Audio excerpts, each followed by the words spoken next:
You can spend a lot of your money purchasing a commercially designed and built aeration cabinet that has the type of pump you want and does the job that you want, and you'll probably spend over $1,000. Hi, I'm Dave Zelbeck.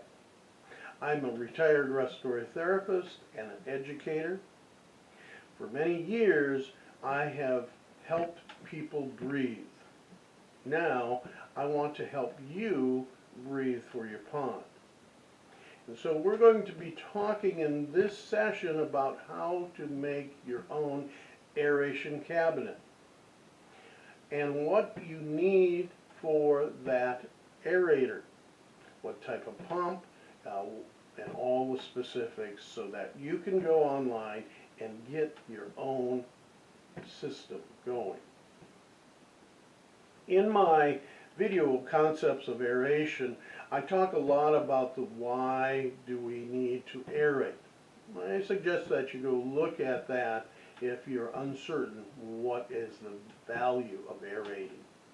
If you have a pond that has a natural spring and it's keeping everything moving, or you have a nice stream coming in, or you happen to have a little waterfall going into your pond, you might not need to take time to aerate. It might be sufficiently aerated by natural causes. But if you're like so many of the rest of us that have a pond that is just sitting there, and in the heat of summer it becomes stagnant, it turns green, it starts smelly, it becomes a natural habitat for mosquitoes, and it's filled with algae, then you need to do something. Or you're going to have to just live with that scummy little pond that's sitting on your property. Or you can take care of your pond, aerate it, and enjoy it all summer, all winter long. If your pond freezes over totally, where there's no open areas of water like can occur in the northern climate, then you have a problem. You're capping off the top of your pond. The aeration is gone, you're not getting any diffusion from the surface of the water, no oxygen getting in, and the algae that's in the bottom and all that plant matter that's at the bottom of your pond is going to start decaying and releasing toxic gases, which is going to harm your pond and the fish and other life that's in it. So you're going to want to do something about it, and in the winter time, yes, you need to aerate the pond. You're going to need to do some aeration, especially when your pond begins to freeze over. Your fish are living in a slower metabolism state, almost like hibernating, so their needs for oxygen is a lot less. And so a small area of open water is going to be sufficient for the oxygen needs that they have. It's also going to be big enough to release those toxic gases into the atmosphere.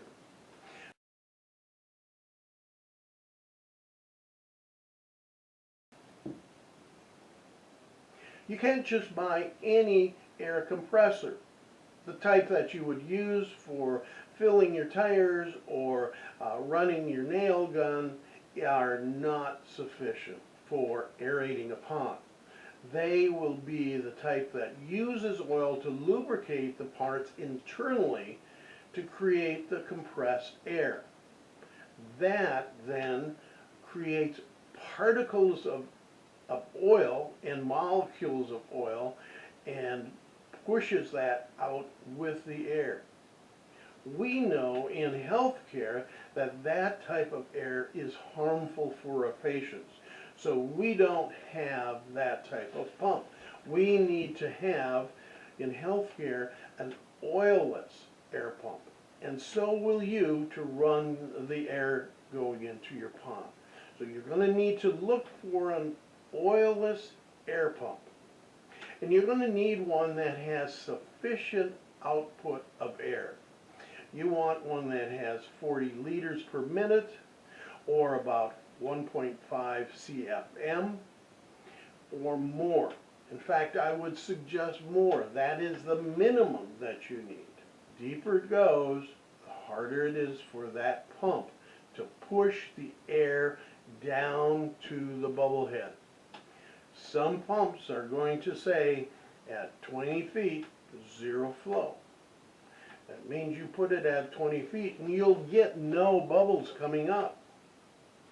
And so as you go deeper and deeper and deeper, you can see the bubbles diminish, and then finally shut off.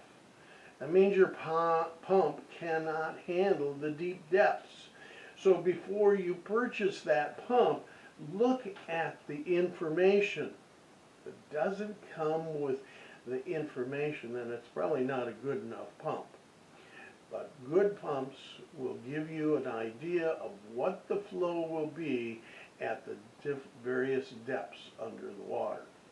So look at that. So you want to find a good pump that can push it down to at least 20 with at least 40 liters per minute. Okay? And if you happen to have a pump and you don't know for sure, look at how it bubbles. At 5 feet, at 10 feet, 15 feet, 20 feet. And you can get kind of eyeball look and say, well, I'm getting as much bubbling at 10 feet as I am at 5 feet. But when I go to 15 and down, diminishes, and when I go to 20, I basically get nothing. So you're going to need to run more aerators at the 10-foot level, even though you have a 20-foot depth, because your pump can't handle the depth. It cannot push the air that deep underwater. Now, additionally, when you have your aerator, you want to consider what you're going to be using to create the bubbles. In my video concepts of aeration, I get into this whole why do we need big bubbles or do we need small bubbles. If you just put the hose at the end into your pond, it's going to create a lot of big churning bubbles, but those have a lot less surface area than a real fine bubble mist that's deep in the well of your pond. So you want small bubbles. They create far more surface area for the gases to escape into the water. So now we have to look at how deep do we want to put it. If your pond is shallow, let's say it's only about 5 to 8 feet deep, you have no deep areas in the pond, you have a problem. Because even though you have a 40-liter output pump, you can only give it 5 feet, maybe 8 feet into the water. That's only going to be able to aerate a 1/4 acre of the pond surface. It means you're going to need probably 4, maybe 5 or 6 aerators to aerate a 1.5 acre pond. If your pond does have a deeper area, let's say you find one that has a 10 to 12 foot depth, now you're able to get that aerator down, and it's going to double the amount of surface area that you can oxygenate with that bubbler. It's going to be able to reach down and bubble up and aerate a 1/2 acre. That's because the bubbles take longer to rise. And longer they're under the surface of the air, of the water, the more oxygenation that will occur. And if you're lucky enough that your pond has 12 to 18 feet areas that are deep, now you double that again and you're looking at a whole acre of a pond that you can aerate with one single bubble head running at 40 liters at 12 to 18 feet. Then, let's take it one more. You're able to get it down 20 feet. Now you're able to aerate an acre and a half. So that's because, again, it's taken longer for those tiny, tiny small bubbles to rise, and it gives more time for the oxygen to get into the air, into the water. So the depth we have is very important. We have the idea of the pump that we need. Now let's look. The pump I like is this Thompson pump, but there's many other air pumps out there. You don't have to stick with just this one. Next is a container. I found the cheapest and a very sturdy one from Harbor Freight. It's called a tongue cabinet, tongue box. Supposed to sit on the tongue of a trailer, and it's lockable.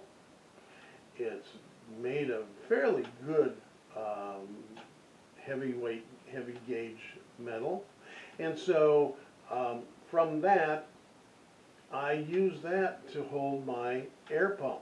Now first off, I put in the bottom of that box a nice flat piece of plywood that I can screw the pump into, because otherwise the metal is going to flex as the as the pump is running, and you're going to hear a really loud noise, a racket. And if you can, put little rubber sound dampening feet on your pump, and that'll help also reduce the amount of noise coming from your cabinet. Okay? So one of the other things I found that's very helpful, very necessary, is a fan. I like to have my fan on one side of the pump. I use a fan that is typically used in computers. It draws air from the bottom. I have a hole cut out in that wooden panel. I have a hole cut out of the metal. And then that air moves across the pump and goes out a vent on the opposite side. And this allows during the summertime to keep your pump cool. Without it, I've had pumps that overheat, especially when it's very, very hot in the 90s, 100-degree temp. And so you need that air movement to keep your pump cool, otherwise the thermal break will shut your pump down. And so you'll have the pump turn on, get hot, shut off, cool off, turn on, shut off when it's hot, on, and that's not good for your pump. So, have a fan in it, have a vent that blows across it. In the wintertime, you don't need that because it's going to be cool enough to keep your pump temperature down, okay? Okay, next is you're going to need some piping. There's going to be an outlet on the pump, probably a 1/4 inch NPT size, NPT gauge pipe connection, threaded, but then you have to determine where do I want my air hoses to enter. Okay, I have my air hose exiting or entering, whichever way you want to call it, from the back of the pump. And I just simply cut that out with a drill bit big enough for the size of hose that I'm using. I bring it in, I look at where it's needed, and I have to go and create an L, more of a U-shape type, as you see in the picture, of coming out of the pump, an elbow, a straight piece, another elbow, and then out, so that I can attach my hose onto it. I also suggest that the hose is connected to the pump by way of barbed connections. That would be coming past, or you have the air coming around, out past the shut-off valve, and then you have a barbed connection. You push your hose onto that, and then use a band clamp to tighten it down and ensure that it doesn't pop off at a later time. Also use shut-offs with that, because I'm able to run 2 aerators off of my one pump. And so I can adjust, either shut one off as in the wintertime, or modify each of them, like give one a little more gas than the other, and just play around with the 2 on-off gas switches. Okay? In that system also, you want to have a pressure gauge and a pressure release, because if anything happens downstream, it gets clogged up, it gets frozen with ice, you want a release so that you don't have your pump running against nothing, not able to vent at all, and blowing out your seals. The pressure release valve will pop open and release that pressure. It's not going to tell you anything unless you're checking your pump on a regular basis. And in the wintertime, you'll see that your pump area is totally frozen over. Okay? So that should be the first clue there's a problem sometime, somewhere, and it's probably in your line that's gotten frozen or mucked up with mud. Next is what I think is helpful is a safety light. This light will always shine, it's always on when the pump has power. And I chose a blue light because it doesn't look like a danger light. And if I can see that blue light, then I know the pump is running. If I can't see it, then I wonder, is the pump off? Did I lose power? Did circuit breaker break and shut off the power? So that gives me a cue, go check it, without having to walk all the way to wherever the pump is, wherever that power outlet is. Here's a diagram of the aeration cabinet as I set it up. A couple things, the air compressor, the fan, other things in the cabinet can be moved to whatever suits your desire. I did put up a 3/4 wall so that I could have some of the space in the cabinet for storage. Now, the reason for a 3/4 wall is I have a vent over on that side as well. It's a smaller vent, but it's kind of like a extra one, so that if I have too much airflow, it'll let the air get out. Also, the outlet boxes have switches for on-off. I decided those are not necessary, so in the final product I did eliminate that. I do have the fan coming through the base of the cabinet. That was just my choice, figuring that things might be cooler there. Also, you want to make sure that you don't place this directly on the ground, but you create a stand for it. I have a stand that is approximately 3 feet off the ground. I've also had stands that are a mere 1.5 feet off the ground. You just want to make sure that you have an area to keep it dry, keep airflow moving, especially if you have the fan on the bottom. Also, the hole for the conduit, for the power, and also for the air lines. I have rimmed that with a rubber gasket so that it does not cut into the cables.